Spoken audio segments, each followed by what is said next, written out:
नमस्कार, MIPS online class में आपका स्वागत है। अपन कटर पोर्टल साइंस जिसके अंतर्गत ब्रिटिश संविधान चल रहा। ब्रिटिश संविधान के कुछ पार्ट पढ़े, अभी आपने प्रधानमंत्री पढ़ा और उसकी शक्तियाँ और उसको किस प्रकार निर्वाचित होता है ये पढ़ा। अब अगला जो टॉपिक आता है कि नौकरशाही या लोक सेवाएं। नौकरशाही और लोक सेवाओं, जो नौकरशाही है या लोक सेवाएं, अब ये जो है अभी अपने मंत्रिमंडल के बारे में पढ़ा और मंत्रिमंडल, मंत्रिपरिषद, प्रधानमंत्री और जितनी भी सम्राट की शक्तियां किस प्रकार कार्य करता है। लेकिन वास्तव में नौकरशाही का क्या महत्व है या लोक सेवा है उनका क्या महत्व है, वो किस प्रकार कार्य करते हैं, ये सारी चीजें भी जो है जरूरी है एक देश के लिए, एक राज्य के लिए, राष्ट्र के लिए। तो वहां जोसेफ जो दार्शनिक थे उन्होंने कहा कि मुझे संदेह है कि हमारे बिना, यानी मंत्रीगण के कहते हैं कि हमारे बिना आप लोग इसके सारा काम या विभाग का कार्य है वो कर सकते हैं, किंतु मुझे इस बात का भी पूर्ण विश्वास है कि हम लोग भी आपके बिना कार्य नहीं कर सकते। यानी मंत्रीगण और लोक सेवाएं प्रशासनिक विभाग हैं, लोक सेवाएं प्रशासनिक विभाग हैं, वो उनकी बिना कार्य नहीं कर सकता। और वास्तव में जो अभी अपन देखते हैं वास्तविक शक्ति अपन मंत्र कार्य कौन कर रहा है? मंत्रिमंडल। लेकिन मंत्रिमंडल वास्तविक कार्य प्रधान है, सारी शक्तियां ही काम कर रहे हैं, लेकिन नौकरशाही जो है इसका भी अपना महत्व है। आज के तारीख में इसका धीरे धीरे बदलता जा रहा है। इस जैसे देश का विकास हो रहा है या समय बदल रहा है तो इतना विकसित हो गया है, तो इसको अपन क्या अलग अलग नामों से भी पुकारते हैं, जैसे सिविल सेवाएं,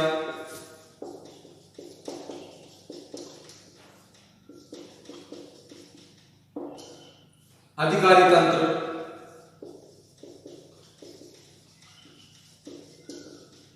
अधिकारी तंत्र ऐसे होता है जो लोक सेवा जो है विभाग उसके द्वारा इसके नियुक्त करते हैं। अधिकारी तंत्र या निष्पक्षता कि वहां का जो तंत्र है इस प्रकार का हो गया है कि धीरे धीरे उसके एक मानवता भी खत्म हो गई है, जिस पर मैक्स वेबर का है कि आज का जो तंत्र है प्रशासनिक, ऐसी प्रशासनिक सेवाएं हैं जिसके अंतर्गत विशेषज्ञता जो है ऐसी बढ़ गई है कि धीरे धीरे मानवता का अभाव है और मानवता ही खत्म हो गई। परिभाषा से मैक्स वेबर ऐसा कहते हैं कि प्रशासनिक सेवा ऐसी सेवा है विशेषज्ञता है जिसके अंतर्गत मानवता धीरे धीरे समाप्त होती जा रही है। तो अलग अलग नामों से इसको हम पुकारता है। लोक सेवाएं हैं, अधिकारी तंत्र है और गैर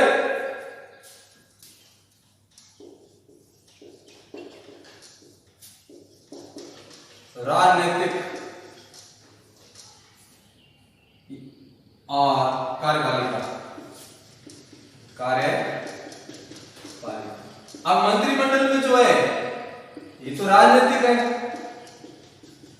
और ये है गैर राजनीतिक, जो परमानेंट विभाग के अध्यक्ष होते हैं, जो अलग अलग विभाग के जो अधिकारी हैं, वो लोक सेवा जो प्रशासनिक कार्य करते हैं, वो सारे उस दायरे में आते हैं। तो इस प्रकार की जो सेवाएं हैं उसके अंतर्गत आते हैं। इसको स्थायी कार्यपालिका,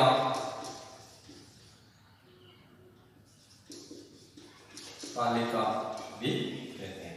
तो ये मूल रूप से स्थायी होते हैं और अलग अलग विभाग से अलग अलग लोग जो सेवाओं के जैसे उसका दायरा होता है या उसकी योग्यता होती है, जो उस पर निर्वाचित या नियुक्त किया जाता है सेवाओं में परीक्षा पास करके, तो अलग अलग तरीके से उसको वहां दिया जाता है। अब लोक सेवाओं का वर्गीकरण कैसे करेंगे? ये तो अलग अलग नाम से आजकल पुकार रहे हैं, किस प्रकार विशिष्ट वर्ग, इसको विशिष्ट वर्ग भी कहते हैं। तो विशिष्ट वर्ग होते हैं तो फिर वो क्या अपने आप विशिष्ट ही समझते हैं, फिर उसको मानवता नहीं होती है, मानवता का अभाव होता है, ऐसा वैक्सनबर्ग ने अपनी परिभाषा में कहा है। तो गैर राजनीतिक जो है कार्यपालिका है वो है नौकरशाही के अर्थ में लेते हैं, ऐसा प्रशासनिक सेवा जो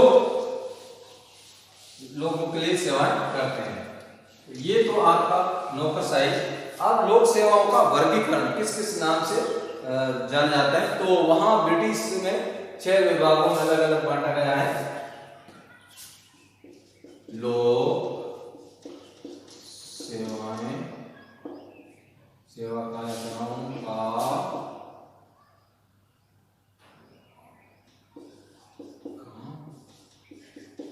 वर्गीकरण, तो अलग अलग कितने बांटा गए, 6 भाग में बांटा गया है। सबसे पहले आप लेंगे प्रशासनिक,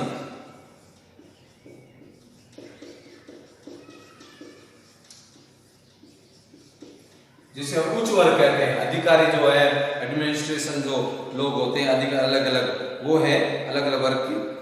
दूसरा है अधिशासी वर्ग, उसके जो नीचे दूसरा वर्ग है अधिशासी वर्ग। ये अधिशासी वर्ग, उसके नीचे वाला जो कार्य करने वाले एग्जीक्यूटिव जो होते हैं वो अधिशासी वर्ग के दायरे में आते हैं। तीसरा जो है विशिष्ट वर्ग, अधिशासी के जैसे नीचे वाले जो विषय में विशिष्ट वर्ग के दायरे में लेते हैं। और चौथा जो है लिपिक, जो कार्य करते हैं, लिपिक जो कार्य करने वाले जो वर्ग हैं वो है लिपिक वर्ग, लिपिक वर्ग या लिपिक सहायक वर्ग।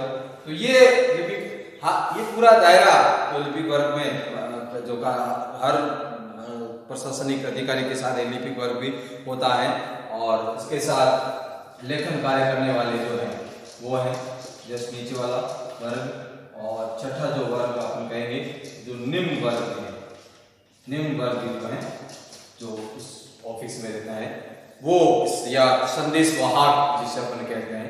तो इस प्रकार इसका वर्गीकरण प्रशासनिक अधिकारी अपने काम करते हैं। उसके नीचे वाले वर्ग है विशिष्ट वर्ग है, लिपिक वर्ग है और लेखन करने वाले, और दूसरा है निम्न वर्ग जो संदेश वाहक ले जाने वाले वर्ग, ये इस वर्ग में बांटा है। अब सामान्य जो बातें हैं इसकी लोक सेवाएं की, लोक सेवाओं की गणों में है इसकी जो, जैसे आप किस प्रकार नियुक्ति होती है और आपको सारा जानता है किस प्रकार इसके लोक सेवा आयोग बना हुआ है, उसके आधार पर बात करते हैं लोक सेवाओं की।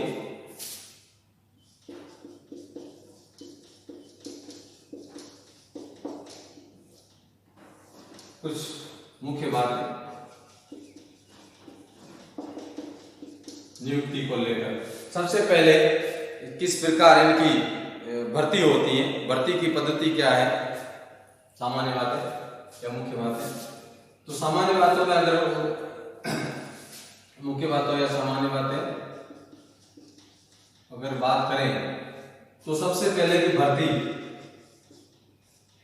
पद्धति क्या है, तो वहां जैसे भारत देश में, क्योंकि भारत देश में जो प्रणाली ली गई है वो भी प्रणाली वहां से शासक वहां से ली गई है ब्रिटिश में। तो इस प्रकार की जो पहले 1855 में आयोग का गठन हुआ है, जो भर्ती आयोग जो है उसमें पहले कितने सदस्य थे, 3 सदस्य होते थे। अब वर्तमान समय में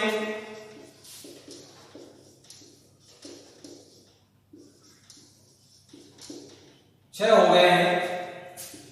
तो उस प्रकार की भर्ती प्रक्रिया निकालना, और लंदन जो गजट होता है, लंदन जो गजट है उसके द्वारा इस भर्ती निकाली जाती है। गजट में भर्ती की प्रक्रिया सूचना मिलती है।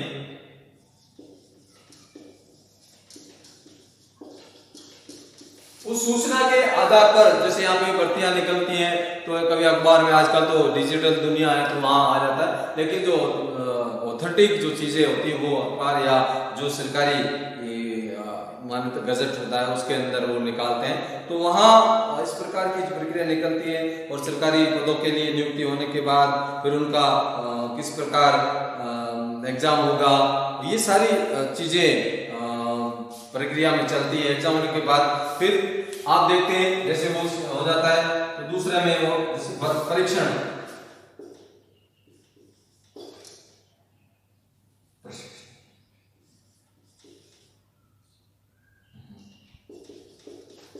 प्रशिक्षण जरूरी है कोई भी के लिए अर्थ विभाग में, लेकिन बड़े जो अधिकारी बनते हैं उसके यहाँ आर्मी में जिस प्रकार ट्रेनिंग होती है तो इसकी भी अलग अलग परीक्षण की व्यवस्था की गई है कि किस प्रकार कौन सा अधिकारी को क्या परीक्षण दिया जाता है। तो वहाँ जिस विभाग में जाना है तो उस कार्य के लिए पहले उसको परीक्षण दिया जाता है, परीक्षण के बाद ही वो उस कार्य को सौंपा जाता है। ये सामान्य जानकारी जो है, सामान्य बातें हैं लोक सेवाओं के लिए।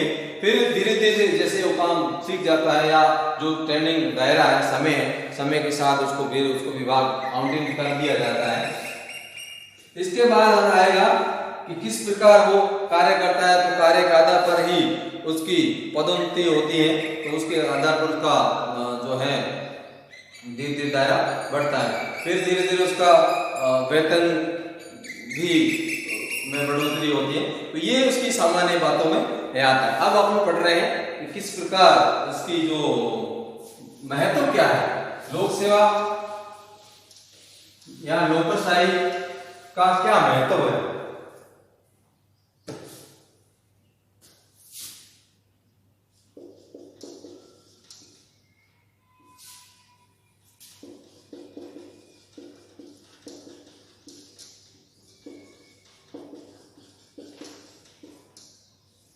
देखिए, अभी जो शासन चलता है ये राजनेताओं के, आपको लगता है वो सारा देश की जो सरकार अपने चुनी है तो वो कार्य कर रही है, लेकिन मंत्रिमंडल के साथ साथ महत्वपूर्ण जो कार्य हैं नौकरशाही ही करती है। कई बार आपने सुना होगा कि नौकरशाही और नेताओं के बीच में अनबन भी हो जाती है और राजनेता अपने तरीके से उसको प्रेजेंट करने की कोशिश करते हैं या अपना जो बाहुबल दिखाने की कोशिश करते हैं। तो नीतियों को निर्धारित करना, नीतियों को निर्धारित करना,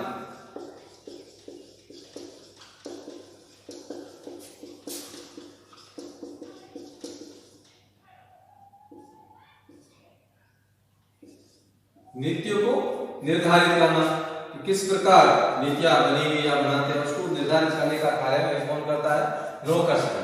और मंत्रियों के साथ परामर्श करके और मंत्रिमंडल या मुख्यमंत्री और उसके सचिव या उसके अधिक बड़े बड़े अधिकारी जो होते हैं उन बीच में जो परामर्श होने के बाद और तो मंत्रियों को ये सहायता मिल जाती है और मंत्रियों की सहायता नीति निर्धारण करने में भी उसे पूरा परामर्श सहायता देते हैं ताकि मंत्रीगण जो है भी अपना जो योजना है उनको लागू कर सके। और इस प्रकार पूरी नीतियों को निर्धारण करने में या नीतियां लागू करने में महत्वपूर्ण जो भूमिका होती है वो नौकरशाही की होती है, या परामर्श देना या लिखित में देना, योजना तैयार करना या प्रोजेक्ट बनाना, कई चीजें नीतियों के जनता के हित में कार्य करने की होती है। तो पूरी स्थिति जो है वो इस दायरे में तैयार करने में, निर्धारित करने में किसका महत्वपूर्ण भूमिका होती है, मंत्री और नौकरशाही। अब नीतियों को लागू करना, मंत्रिमंडल के मंत्रियों के साथ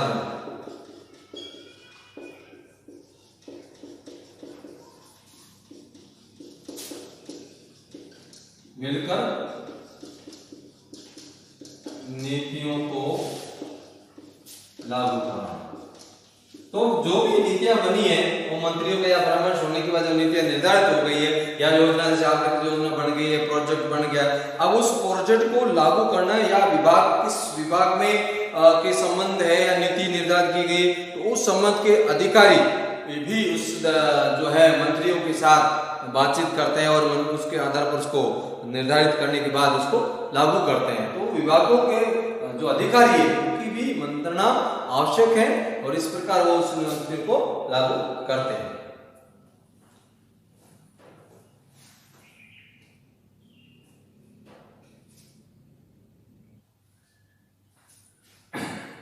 अगला है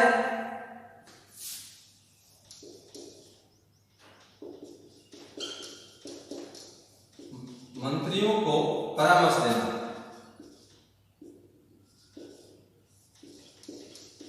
देखिए जैसे मान लो विभाग है, अब यहां का मंत्री होगा, फिर सचिव होगा,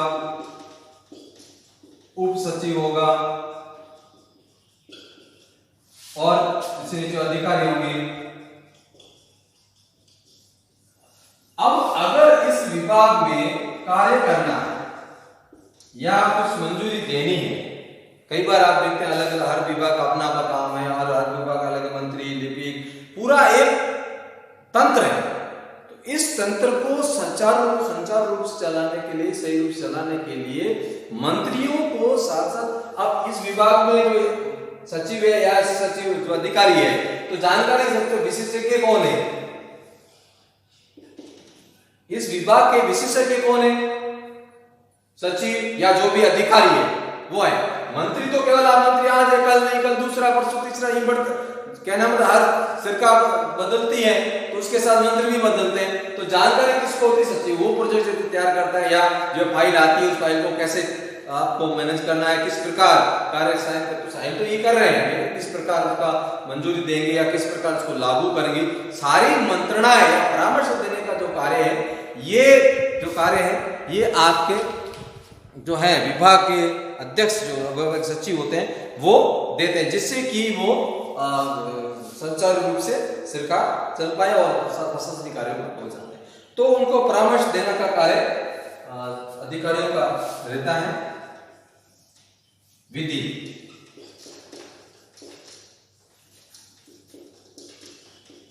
यहाँ कानून बनाने में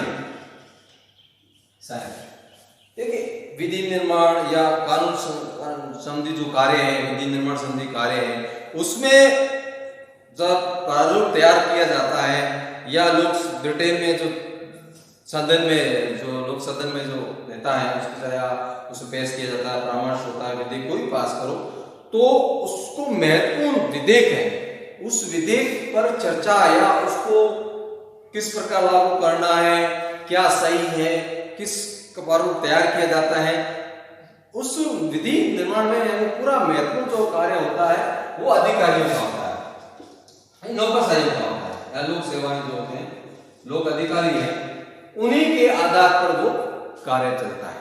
वो जैसा कानून बनाते हैं या बताते हैं, हालांकि सरकार के जो नेतागण हैं वो भी अनुभवी होते हैं, लेकिन फिर भी पूर्ण रूप से विधेयक को लागू करने और उसमें पूरी सहायता करने में वो महत्वपूर्ण कार्य यानी कानून निर्माण संबंधी कार्य भी करते हैं। इसके साथ अगला जो अपन कार्य या महत्व है वो वित्तीय संबंधी के वित्त के संबंधित जो कार्य है या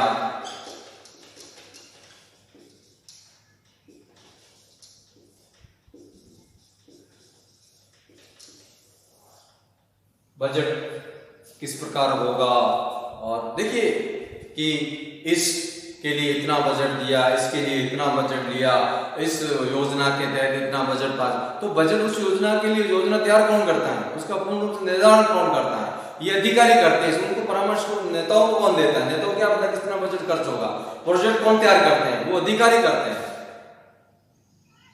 और उस पूरा परामर्श जो सचिव जो भी उनके मुख्यमंत्री के सचिव होते हैं वो सारी चीजें अधिकारी जो होते हैं लोक सेवा से जो आते हैं वो सारा कार्य इससे महत्वपूर्ण कार्य करवाते हैं। तो मोटे तौर पे जो ये लोक सेवाएं का महत्व इसमें ये नीति यानी पूरा तंत्र, चाहे भारत देश का हो, हर देश के पूरा तंत्र में लोक सेवाएं हैं या लोक नौकरशाही जो तंत्र है या स्थायी जो कार्यपालिका है ये पूर्ण रूप से शासन चलाने में अपनी भूमिका निभाते हैं। लेकिन अभी वक्त के साथ इतना बदलाव आ गया है, उसमें विशेषज्ञता है यानी विशेषता है, अपने आप को अलग वो महसूस करते हैं। तो कहीं न कहीं ये भी आपको पढ़ने को मिलता है कि इनके अंदर जो है मानवता का जो है धीरे धीरे अभाव पाया जाता है। तो ये आपकी नौकरशाही जो है और इसकी अब उस आगे पढ़ेंगे कि किस प्रकार मंत्री मंडल और कार्यपालिका जो है इसमें क्या भेद है। तो इसके साथ ये आपका नौकरशाही जो बिंदु है ये पूर्ण होता है। नौकरशाही इसकी जो मैं अगली टॉपिक में हम पढ़ेंगे कि क्या भेद है नौकर कार्यपालिका और मंत्रिमंडल में। इसके साथ जय हिंद।